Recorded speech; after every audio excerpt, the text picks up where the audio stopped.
Okay.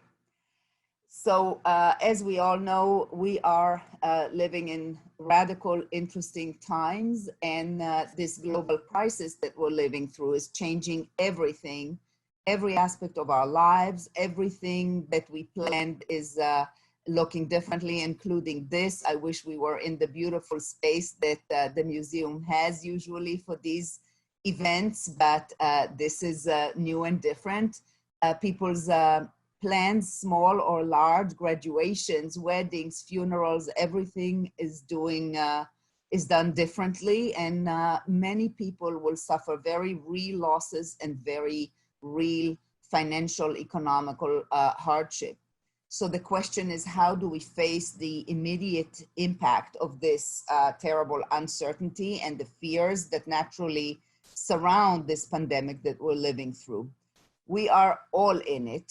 Nobody is exempt. We are all part of this living web. This is what I think came through very clearly in this very novel crisis, that we're all connected. The person in China, the person in Africa, the person in New York, and the person in Arizona and in Israel, we're all connected in this crisis, and we're all impacting each other. And with that understanding of our mutual vulnerability, there is also a potential, because there has never been a time that brought that home as well as this crisis, our mutual interdependence and the potential for a greater care for each other that comes with it.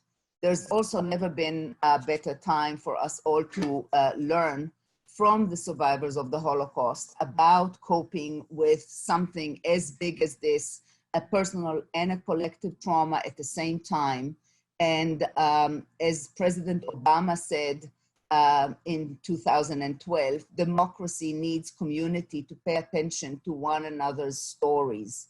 And this is why it is so important to become much more aware of the trauma and the different traumas that impact each of us, different groups within us, the histories of each group within the larger group that we all are, and how we need to be attentive to all of that. As we see now during this pandemic, in addition to the coronavirus, the Black Lives Matter protests bring very much to the fore the trauma that a very large part of society is voicing. And I think maybe against the background of this greater vulnerability that we all feel and greater interdependence that we all feel, maybe this trauma is better heard. So I want to mention in this context that finally, we have an understanding in the mental health professions of what we call trauma-informed, person-centered approach. And that's, SAMHSA is the acronym for the Substance Abuse and Mental Health Services Administration. And this is a very important thing, which is not a technique and it's not a particular treatment.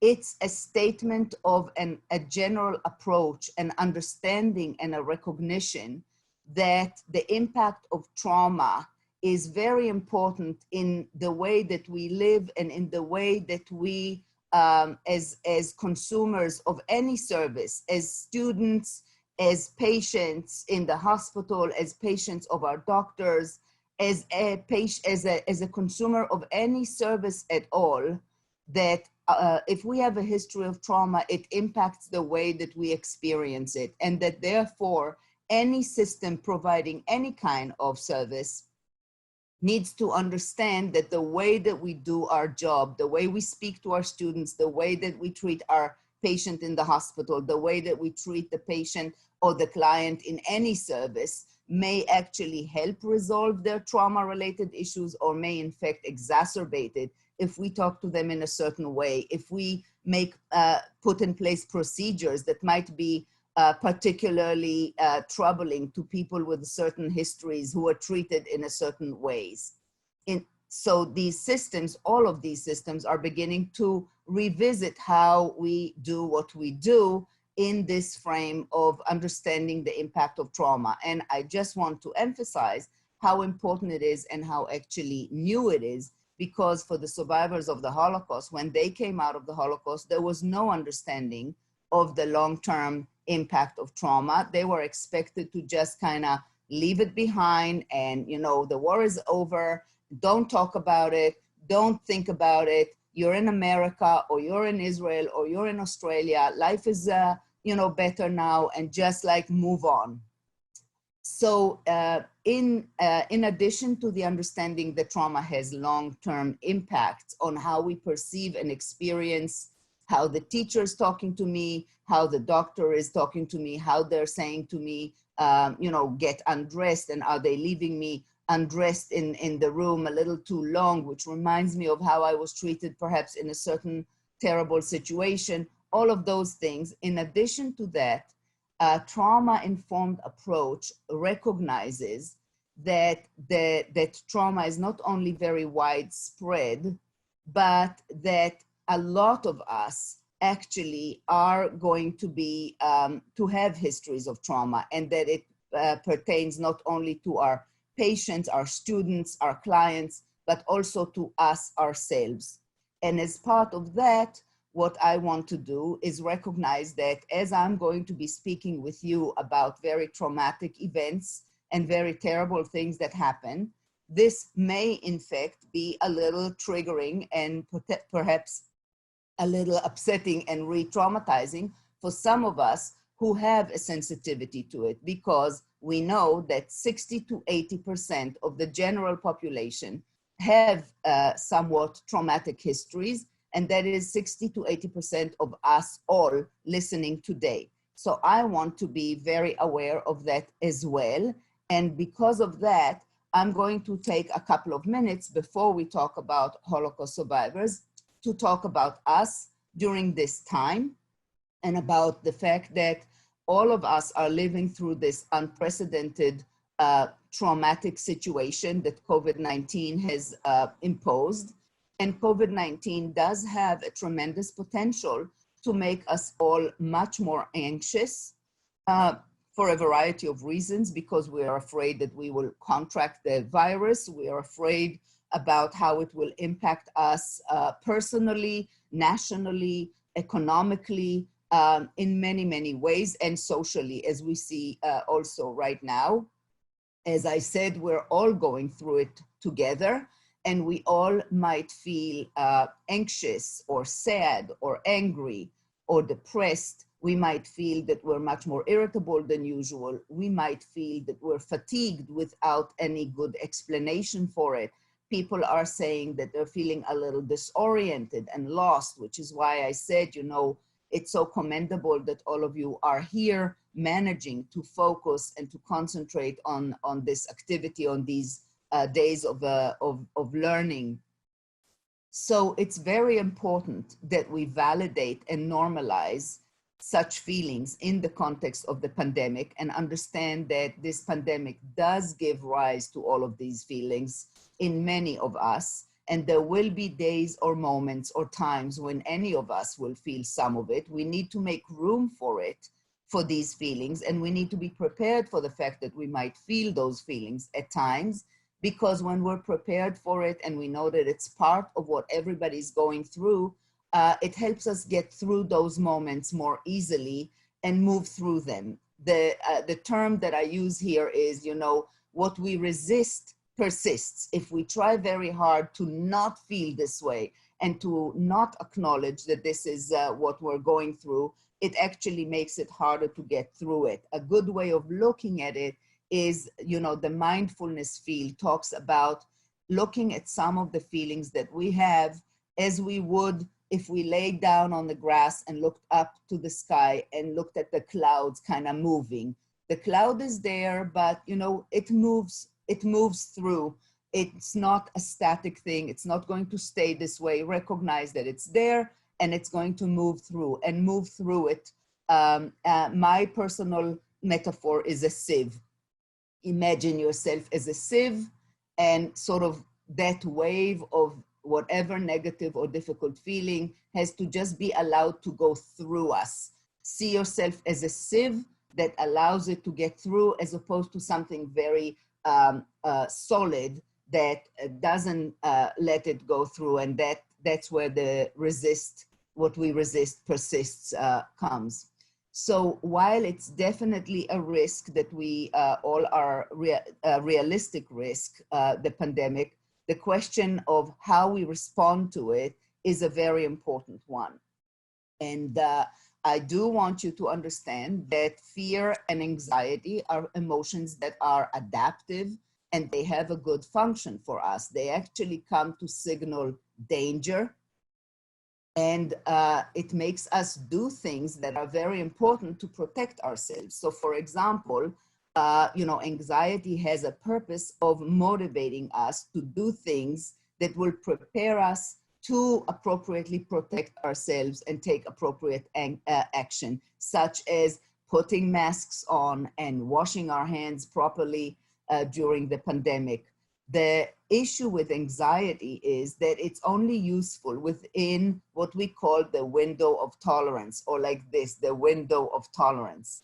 If it's too little, then we're not motivated to take action. So people who are perhaps too little anxious in this time will not wear the mask, will not wash their hands, and that's not really safe and protective. And people who are too anxious are again not able to act adaptively, because it interferes with our capacity to think appropriately, to concentrate, and to do a lot of things in the best possible way.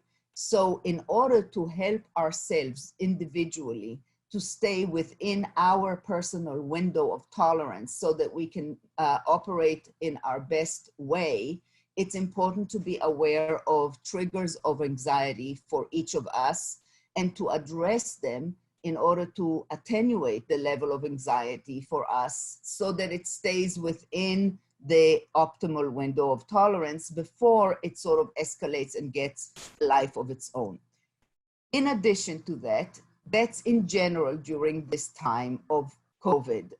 In addition, during this very presentation and during the stuff that you will be, the material that you will be hearing today, which can be difficult and upsetting and can give rise to immediate sort of anxiety, I want you to focus on the fact that we can, in the moment, when we feel our anxiety rising, we can do things that are very helpful in terms of anxiety management.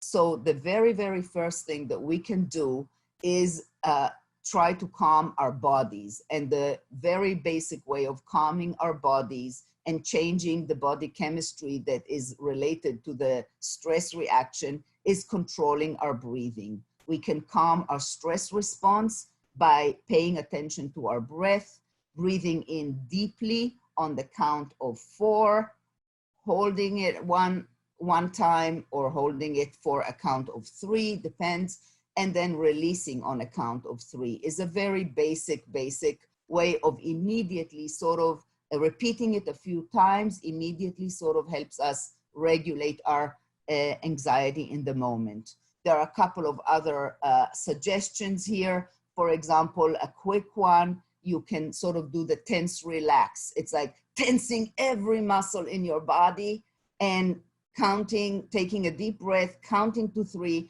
and releasing. And when you do that a few times, our bodies also sort of regulate themselves. I will send some materials to Amanda and Elizabeth after the presentation, including this slide and including some other resources for anxiety management, which I think are important for all of us at this time in particular. So as usual, these days, in the recent years, any presentation that I do, I start with this one picture, the only picture that I have of my father's family. My parents were both Holocaust survivors, and there are no pictures other than this one that survived the war. So this is a very important thing for me. This handsome lad in the center back there is my dad. He was one son and he had 8 sisters. he lost in the Holocaust his parents and 4 sisters. This is a picture that was mailed abroad to the United States to a relative that was here, and that's how it survived. I would like to show you a couple of minutes of a video from a documentary that was created by a child survivor, the filmmaker Marian Marzinski, who, as an older person, made a documentary about his own life.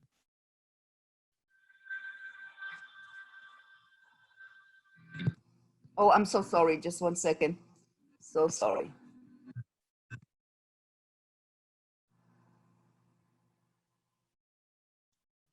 Oh,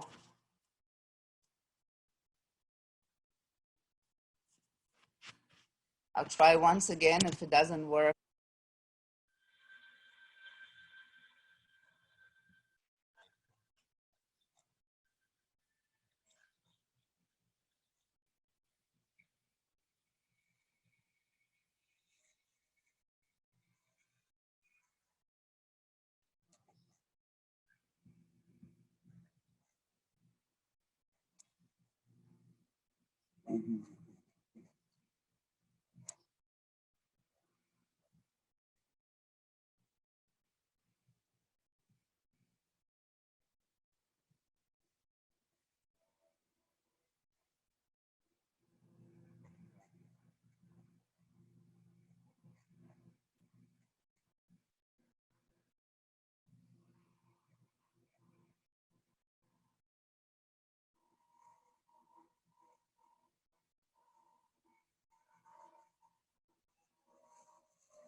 Dr. Felsen, we can't hear the sound from the clip right now. I'm sorry, you said you couldn't hear the sound? No, the sound was not coming through. I'm so sorry. Okay. So I'm very sorry. I think that this is an amazing documentary in which a group of child survivors go back to the Jewish ghetto in Warsaw, the remains of the Jewish ghetto, and speak of their experiences. And what I wanted you in particular to see, and that's maybe enough. I don't know if you heard the very, very beginning. Marian Marzinski, the director of the documentary, says when his mother recognized the desperate situation, she put a sign on him that his name, gave him a Polish name, told him that the story is that his parents died. He's a Polish orphan and his parents died. Put him in the street there, gave him the sandwich that he liked best, and left him there.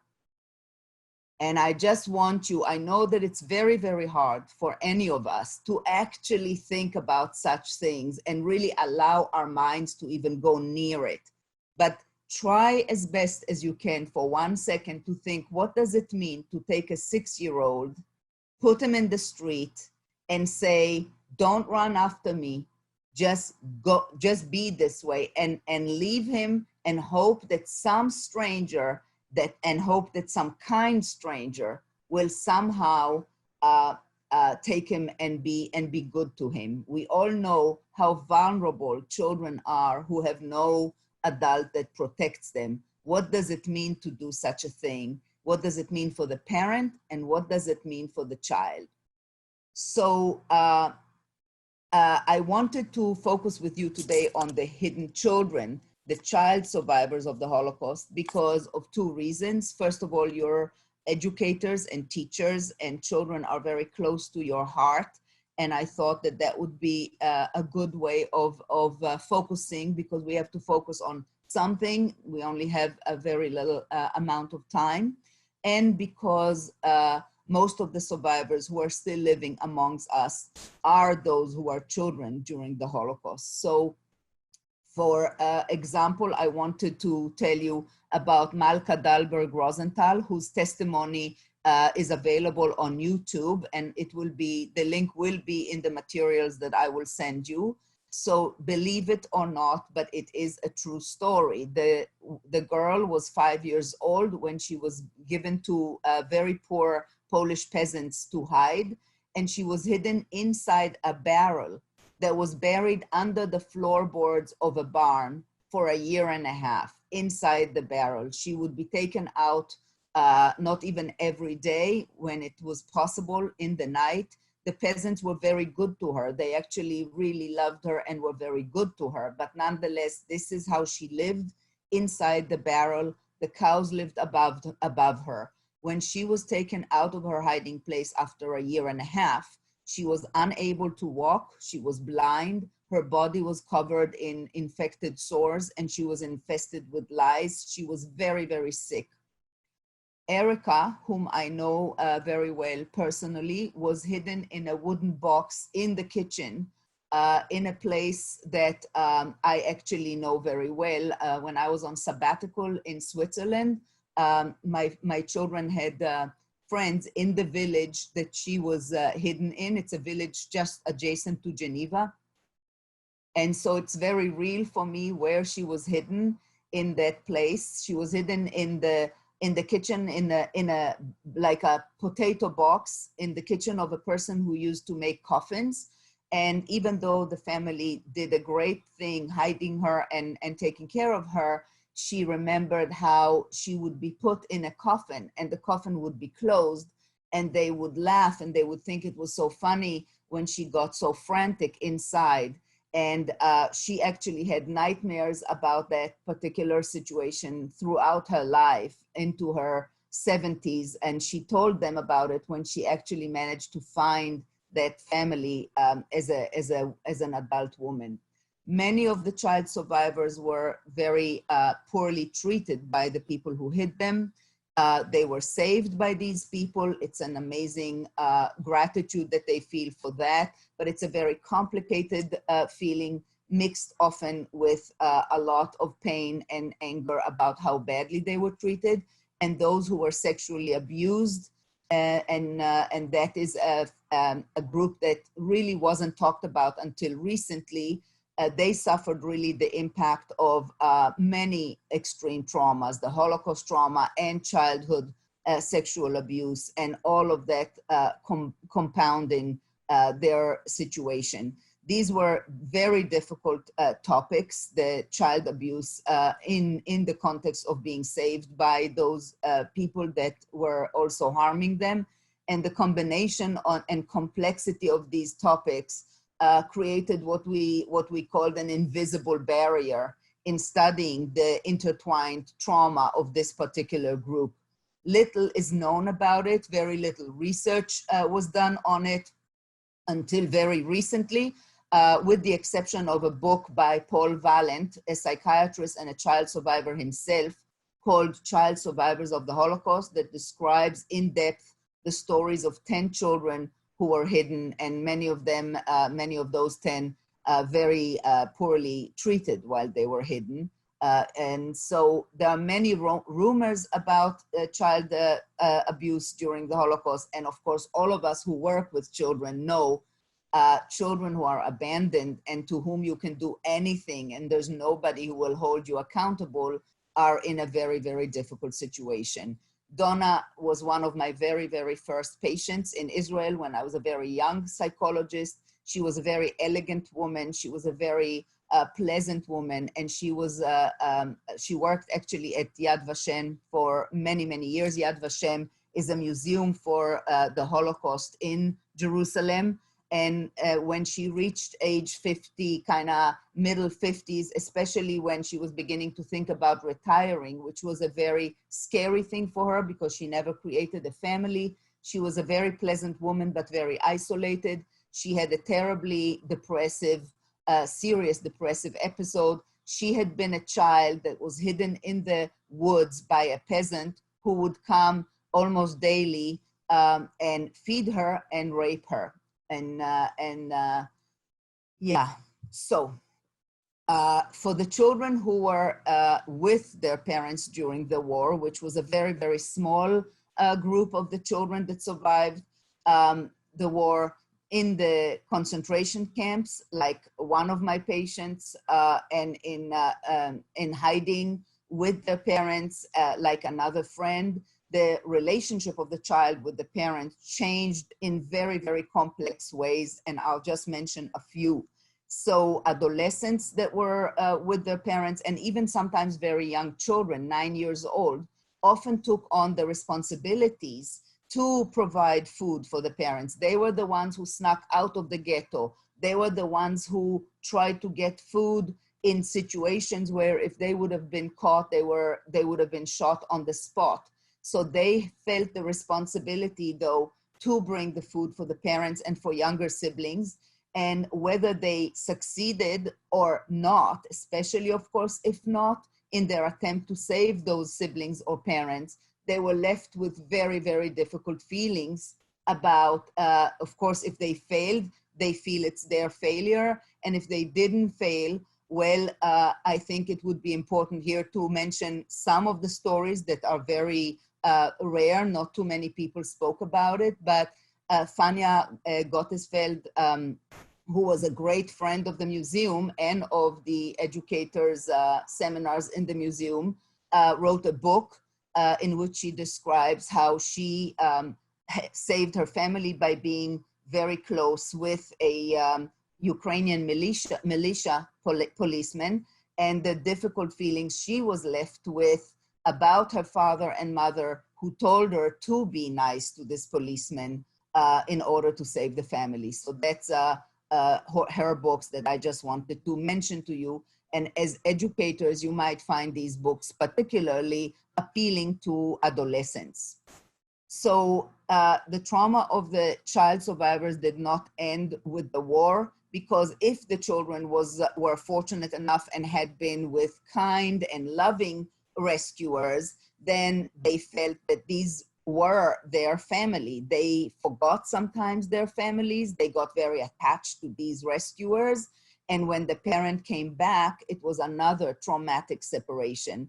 And my very dear mentor and friend, and someone who I really appreciate very much, is Dr. Robert Krell from Canada, a child psychiatrist, a psychiatrist and a child survivor himself. And he wrote a beautiful account of his own experience of this kind in a recent chapter in a book by Ira Brenner, which I will also include in the link that in the stuff that I will send to you. And he describes how heartbroken he was when his parents came back to claim him from the Dutch family that held him from the time that he was 3 or 2. So he was very attached to them. Children had to reconnect with parents that they no longer recognize, or parents who were very, very changed. And the parents came back sometimes very sick or very traumatized, of course. Children were also told that they were too young to have really known the trauma or to remember their trauma. So they were told they should just forget it. They should not speak about their experiences, and that they were not considered really survivors and were not given the opportunity to process their experiences. In addition to that, child survivors often lived with traumatized parents, as I said, who continued to suffer from post-traumatic stress symptoms.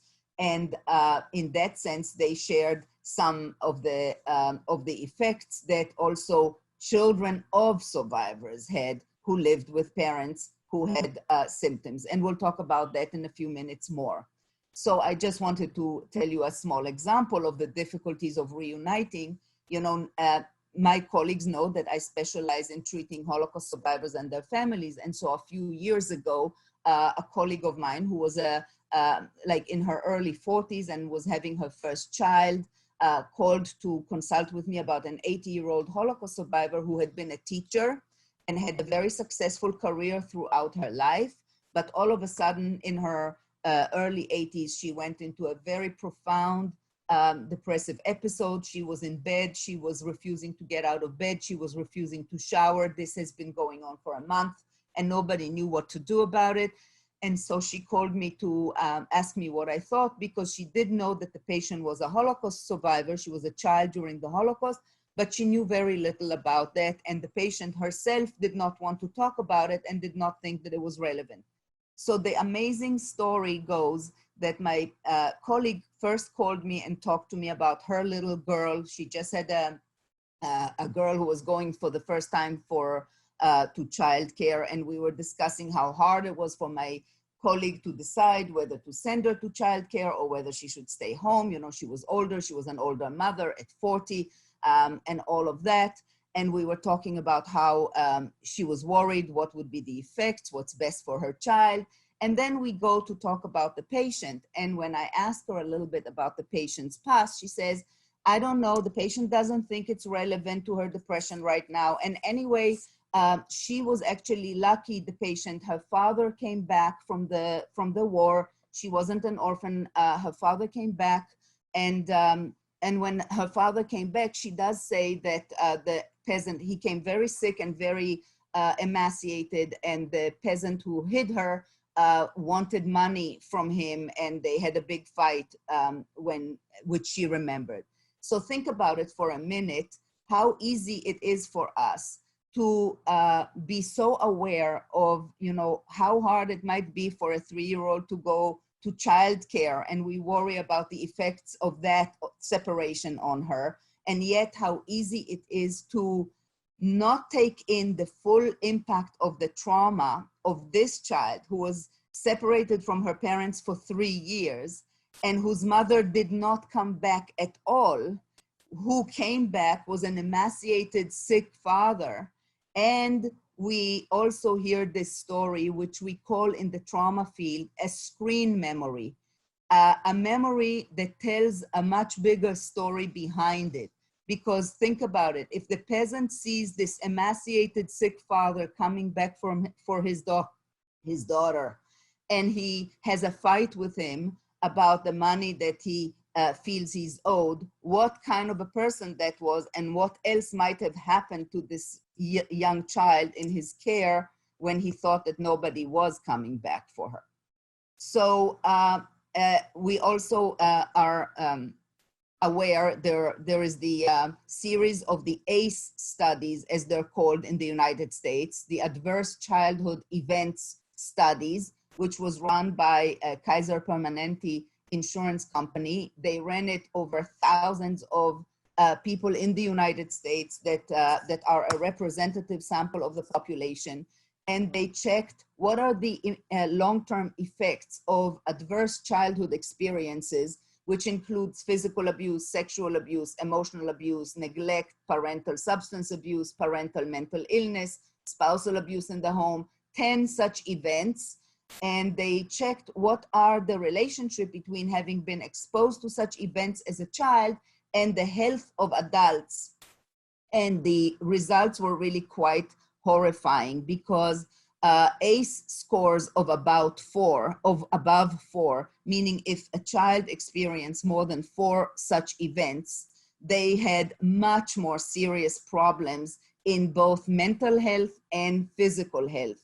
For example, they were more than twice likely to be diagnosed with cancer, 4 times more likely to be diagnosed with emphysema, and 30 times more likely to attempt suicide. And that's just the tip of it. If you actually Google it, it's shocking what are the effects of childhood abusive experiences on our health as adults. So that kind of makes one really recognize how important it is to be aware of the impact of childhood trauma on the behavior and the experiences of adults. So over the last decades, actually research did finally lead to the recognition that trauma leaves both short-term and long-term consequences. And recently we are really even much more focused on extreme stress, such as stress caused by the Holocaust, genocide, war, political persecution, and perhaps, of course, COVID, especially for some subpopulations, such as the people directly impacted and the healthcare workers who are in the first line. And in addition to that, I do want you to understand what I mentioned early before when I said how important it is to recognize that trauma is a part of the lives of most people, ourselves included. At some point, studies show at least 60 to 80% of the general population will be exposed at some point during their lifetime to at least one life-threatening or very serious traumatic experience. But, and when we, the definition of trauma in our professional, systems includes adversity such as exposure to interpersonal violence, the trauma of war, the death of a loved one is one of the most commonly cited traumas by anybody across the globe, natural disasters, serious industrial or other accidents, terrorism, and now the pandemic. So definitely this fulfills the criteria for what we consider a trauma. And what the World Health Organization studies across 20 different countries with very different traumatic experiences in different groups showed is that there are uniquely severe or particularly severe effects that are associated with cumulative trauma, meaning if someone had more than 4 traumatic events, according to the definition of the trauma, as I just told you, in their lives, they are much more likely to be more impaired and more dysfunctional than other people. So there's a certain threshold of 4, and you have to understand that for survivors of the Holocaust or child survivors, for many of them, there were more than 4 daily, not to mention throughout the years of exposure to the Holocaust. And the exposure was, of course, different for every country, but it was definitely many, many, many days of many, many, many traumatic events. And surprisingly, Holocaust survivors and even child survivors have actually fared quite well as a group, as a general group. There is a subgroup, of course, that had very serious mental health issues. And I, in fact, did a study about that group. But as a large group of Holocaust survivors, they did quite well. And that even in the absence of mental health services for them in the years after the war. So in my study, and I think I'm going to actually just go very briefly through this, I actually interviewed a small group of what we could consider some of the most resilient child survivors that exist. Why do we think that they are some of the most resilient? First of all, because I did the study about 2 years ago, and at this point, those who are still alive and are still well enough and are still able to participate in such a study are already, to begin with, of the more resilient ones, because many others have passed away since, have become very ill, and have all kinds of other issues that prevent them from participating. So, and we asked them, I was asked by Yad Vashem, the research organization and museum in Jerusalem, to do a study about whether child survivors spoke or didn't speak about their experiences after the war, and what did that mean to them? Because we think in the mental health professions that it's important to have the opportunity to process traumatic experiences. And so we looked at that, and one of the, I'll just quickly tell you that some of the main reasons that, first of all, the finding was that they did not speak about their experiences after the war in the early years, and most of them never spoke about it at all until they really became much, much older.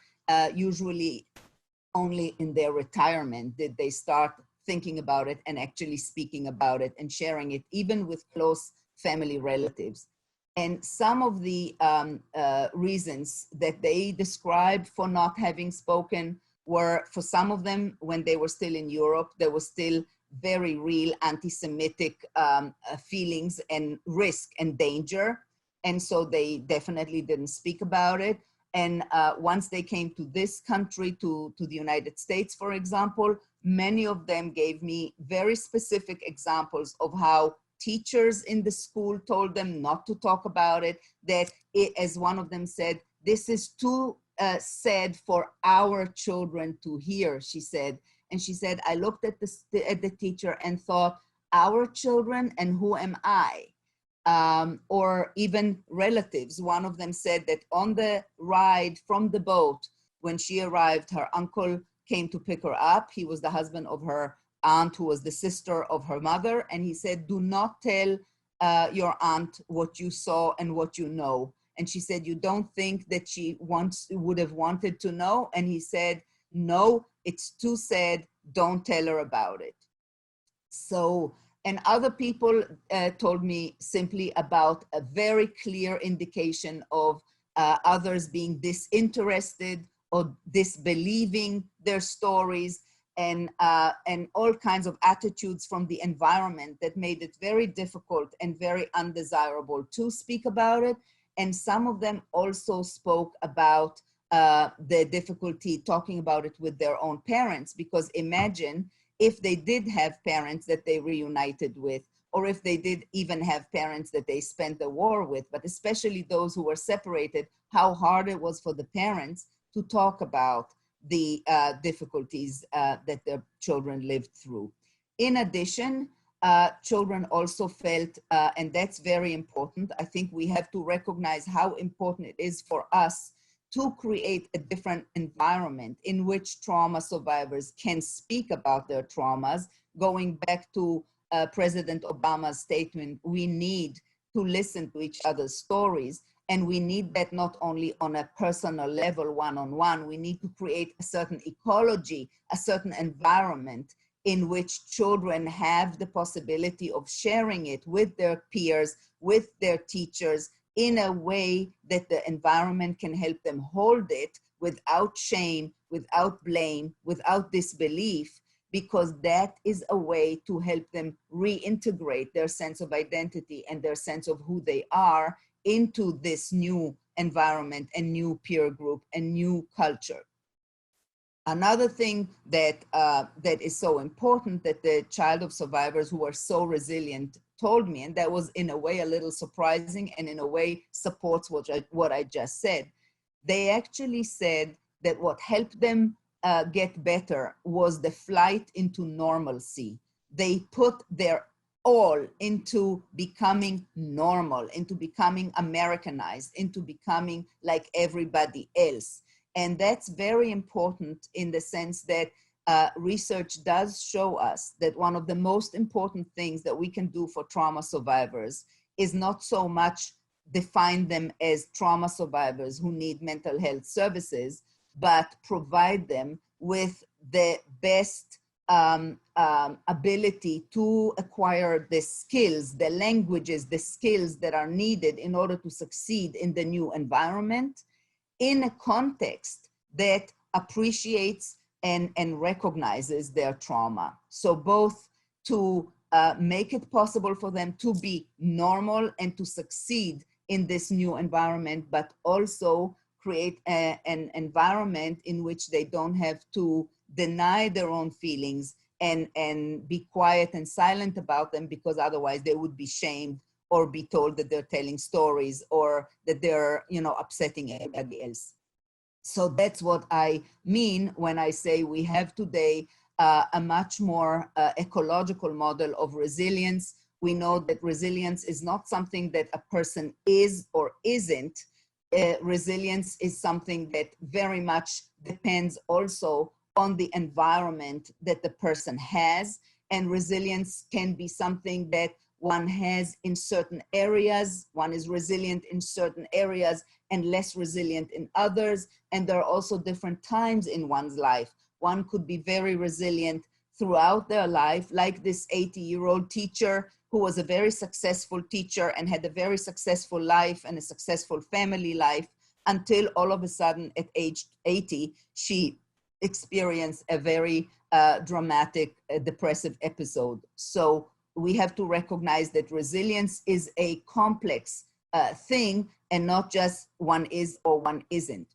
And the other thing about resilience and trauma is that in order to know that that someone is resilient, one has to actually have been exposed to trauma. We don't know how resilient we are unless we actually went through trauma, because in other times when it's not about trauma, we don't say the person is resilient. We say the person is competent. We say the person is vibrant. We say a lot of good things about people, but resilience is about how one handled great adversity. So the concept of resilience really starts from the recognition that there's a great variety in the way that people respond to traumatic situations and to all kinds of adversities.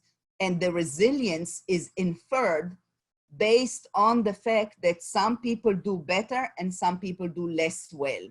So for example, coming from Israel, when I was younger, I had two very close friends who were both drafted in the 1973 war that Israel had in Lebanon. They were drafted to the army, and they were both in the very same convoy that was very badly bombed. One of them developed chronic and very serious post-traumatic stress disorder, and the other one did not. That is exactly what we mean when we say that there is a great variability in the response of people to even the same situation. One had more resilience and one had less. In addition to that, we also know that being exposed to a very difficult and even traumatic situation can have both a sensitizing effect. So people who have been through trauma can be more sensitive to traumas in their future, in their later life, or they can also have a stealing effect, meaning these people can be more resilient, more hardened, more hardy in the face of future traumas. And the very interesting thing is that there can be both sensitizing and stealing effects of the trauma in the same individual. And that's what we'll talk about in a minute when I try to share with you some of my observations about the responses of survivors and children of survivors to COVID-19. So we talked about that, and I just wanted to show you that meta-analysis, which is a very sophisticated statistical way of looking at many, many studies all together, showed both evidence for resilience and for post-traumatic symptoms in Holocaust survivors 60 years after the war. These are the results of more than 70 studies, and you have, you have the, in all of the little places, all of the other not spiky findings, survivors didn't look very different from other people of their own age in the community, with the very clear exception of post-traumatic symptoms. So post-traumatic symptoms lasted for more than 60 years after the end of the war in Holocaust survivors. And the same we saw also in all of those who were children during World War II, Finnish children, British children, Danish, German, and others. So we see higher post-traumatic stress symptoms, depression, anxiety, and all those who were children during the Holocaust. Tells you something about how massive the impact is. In Cambodian survivors of the Khmer Rouge, in Bosnian survivors, as I understand, you will speak with someone who's a survivor of the Rwandan genocide in a very short while today. These are very, very powerful, long-lasting effects. And I just want to say a few words about intergenerational transmission. Not only does trauma have long-lasting effects on survivors, it also has effects in the children of survivors. And it was put very beautifully by these group of researchers who worked with survivors of the Cambodian killing fields. Parents who continue to be psychologically affected by past trauma, such as trauma stemming from genocide, may communicate, even if indirectly, their emotional vulnerability to their children, and thereby instill inordinate concern in the children for the parents' welfare. And that inordinate concern in the children creates a very difficult situation in terms of the children's autonomy, in terms of the conflicts that are natural in the relationship between parents and adolescents.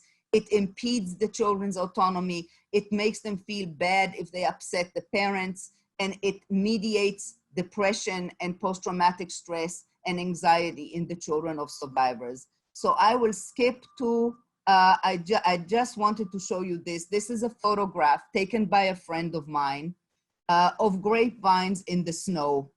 And when I show that to children of survivors, what they see and what comes to their mind is this. What comes to their mind is Holocaust survivors standing in the concentration camp in the morning, in the roll call in the morning. That's to show you in a very visual and quick way, what is the meaning of intergenerational transmission? It means that we have an emotional reaction to things in our own lives, which the reaction actually comes from the memories, the associations, the feelings that we inherited, so to speak, from our parents. And I call it the dual reality of trauma, that children of survivors have one reality, which is the reality of their own lives, and they have another reality, which they also reference psychologically, which is the reality of things that happened before they were even born.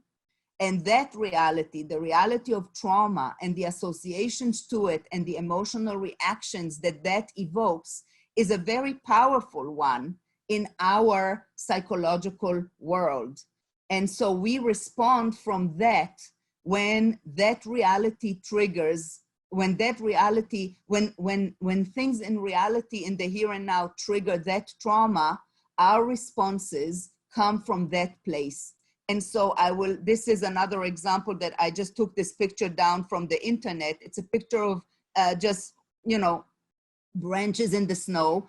And I took it to explain to you that this is what happened to a patient of mine who's a survivor of the Bosnian genocide, who said to me, this is what he sees when he sees that, when he goes on a walk in the woods in the winter, yes? Or this laundry hanging, that's someone who saw people who are hanged. And when he sees laundry hanging and the pants are waving in the wind, he has a reaction that's not like to laundry hanging. It's like a reaction from his trauma reality. And for children of the, I will just go, I'm so sorry, this is really a shame, but we'll go to our reaction, the children of survivors to COVID-19. So we see a polarization of reactions, as I said, both the triggering of past traumatic memories and stealing and resilience. So for example, one person said that when the borders of Israel closed, it evoked in her a fear of having no access to a safe place, like when the countries refused to take the Jewish refugees who were trying to escape from Europe when it was still possible. But the same person also said, but I told my son, your grandfather lived in the woods for 2 years, you're gonna be okay. So we see both the vulnerability and the resilience. And some of the things that you wouldn't even think about, right? Age is a trigger for children of survivors who are now over 60, because the likelihood of people over 50 surviving the Holocaust was very, very low. Most of the survivors that survived the Holocaust were adolescents to age 30. It was very unlikely for anybody older than that to survive the war. The canary in the coal mine, one of them said, I'm the canary in the coal mine. She left her job in Brooklyn because nobody was taking seriously still in the beginning the need to put masks and to be careful. And she said, I was viewed like an alarmist, but I see things ahead. I try to warn people. The reality of trauma is always there for me. I sense the danger, and sometimes it's real. So I know that I have to stop here. I have so much more to share with you, but I hope we can do that during the Q&A. Thank you so much for your attention. Thank you. So we do have a few questions coming in. So one of the questions was if there's a gender disparity in reaction to trauma between men and women. Yes, there is a very clear gender disparity in the reaction to trauma between men and women in all studies that I know of across the world, across the globe, and in response to just about every trauma, with females being much more sensitive to trauma than males. There was also a question about intergenerational transmission. Is there more trauma transmitted in families where parents refuse to speak about their experiences versus families where there was more open dialogue? Yeah, that's a very, very important question. And I'm very grateful that it came up, because a very important point that I didn't get to make is that we have by now a very good body of research about trauma and about intergenerational transmission. And what we see very clearly is that what really determines the nature of the effects in the children and the extent of the effects in the children of survivors is not the fact that their parents were exposed to trauma, but the extent to which the parents continue to suffer from post-traumatic effects. And that's what's really important. Now, some parents who continue to suffer from post-traumatic effects show it and talk about it much more than other parents who are less impacted. On the other hand, some of the parents who are very impacted by PTSD don't talk about it at all, but still the way that they are, whether it's the detachment, the emotional detachment and the numbing that goes along with post-traumatic stress disorder, or the nonverbal ways in which they communicate their distress, not that they mean to communicate it, but that it is communicated, can be very harmful. So it's not the question of whether they talk about it or not talk about it. It's the question of how impacted they still are by post-traumatic reactions. So someone who's less impacted and can talk about their reaction in an age-appropriate way to the children and in an emotionally reasonably regulated way, someone who has processed their trauma and can talk about it as past trauma, will not be as upsetting to the child as someone who, when they talk about their trauma, they're essentially reliving it and they're as upset about it almost as if it just happened yesterday, because they haven't yet processed it. Or someone who's so numb and detached and cut off from their trauma that they haven't spoken about it at all. And therefore, let me see if I can find you something that I have here, which I thought was very telling. Look, this is a poem that was written about it. I'll just read it quickly to you. You were mute to free our spirits. You kept secrets to spare us grief. Yet we were tethered to your pain and mourned for your losses. How could you know your eyes spoke volumes and your silence painted pictures? This is what I'm saying, that sometimes people who are very, very impacted by PTSD can be completely silent, either in the attempt to protect their children or because they're so unable to talk about it because it's so painful. And yet the nonverbal communication of it can be very powerful. Thank you. We have another question about how, let me just find it again so I can get the phrasing right. After the war, when did survivors first really start being offered any kind of mental health services, if at all? So in the first years, there was almost nothing. In the first 10 to 20 years, there was almost nothing that was offered in any organized way. In fact, I have survivors who tell me that they even tried to get help, even from Jewish mental health services, such as Jewish Family Services, and met with total lack of understanding and lack of services.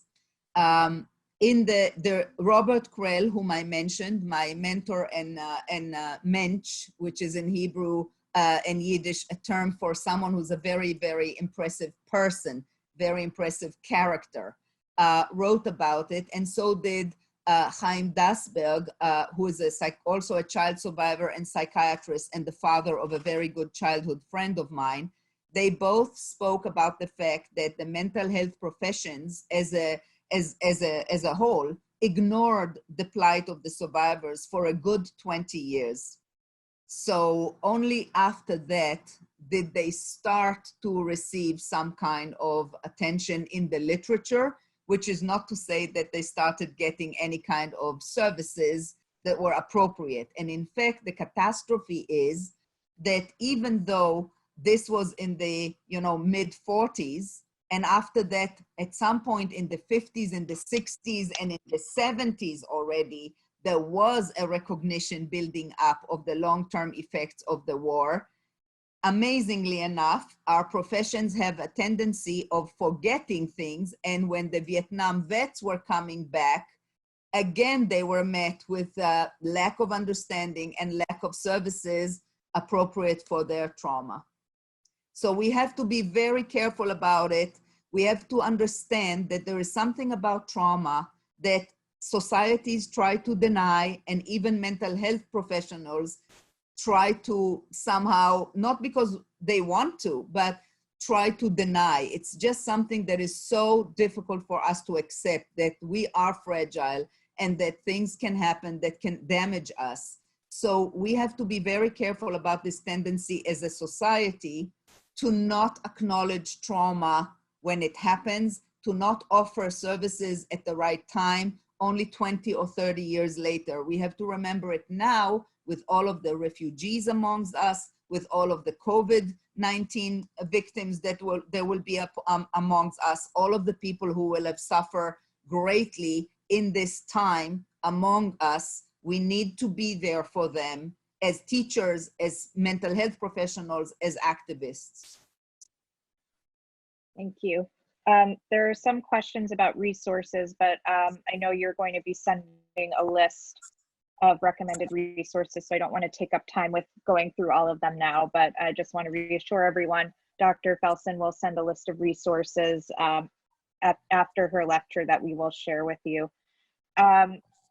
So another question is about the treatment of survivors in Israel specifically, and how they were treated at first, right after the war, versus how they are treated by society now. Right. So the treatment in the first years was really not good. One has to admit that at the time the state was just created. There was very, very little resources in any sense. There was no infrastructure, and there was the trauma was enormous because almost everybody was touched by it, and there was a great sort of attempt to deny it and to create a great sort of separation between the Holocaust, the diaspora, the trauma, and the new state of Israel and the new generation that was, and the new identity. So there was no recognition of the trauma of the Holocaust, and no treatment offered at those early years. It's very much different now. The attitudes of society have changed dramatically. Many people point to, and I think very rightfully so, the change started with the trial of Eichmann. The Eichmann trial is a very, very important changing point in the attitudes of Israeli society to the Holocaust. And since then, things have changed dramatically. Now I think survivors are very revered. Their stories are very much told. They are part of the communication with students. Second generation is now taking up that role as well. There are a lot of excellent documentaries created by second generation, by survivors, even by third generations by now. The attitudes are very different now. Related to, let me just say that, I'll just add that, even in my generation, and I'm the youngest of the children of survivors, I belong to the youngest cohort of children of survivors. Even in my generation, I was not going to say to anybody, I'm a child of survivors. Of course, anybody who knew that, that I was Ashkenazi could have assumed that, because most Ashkenazi children at the time were, but it wasn't something I was going to say to anybody. Thank you. There are also questions from teachers. We've gotten a few of these talking about how the populations of students they work with have their own traumas based on racial discrimination, the trauma of poverty.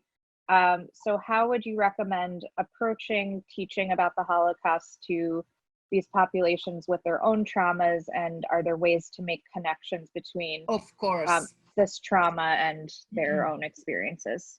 So I think in this way, what you do, Amanda, in the museum, and the speakers that you bring to the schools through your speakers bureau do a fabulous job in doing just that, in establishing the connections in terms of, first of all, in terms of how important it is to work against dehumanization and discrimination and racial discrimination and all of that, because how awful it is all around in all of its shades and forms.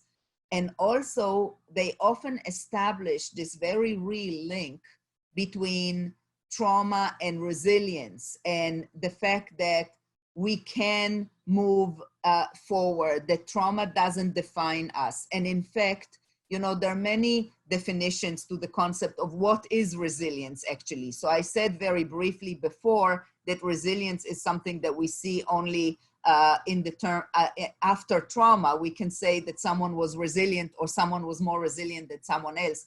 But what is resilience? Resilience is not, it was considered at one time being able to come out of a trauma without symptoms of trauma, without problematic, after effects, or it was considered being able to bounce back after a very bad situation or going through trauma.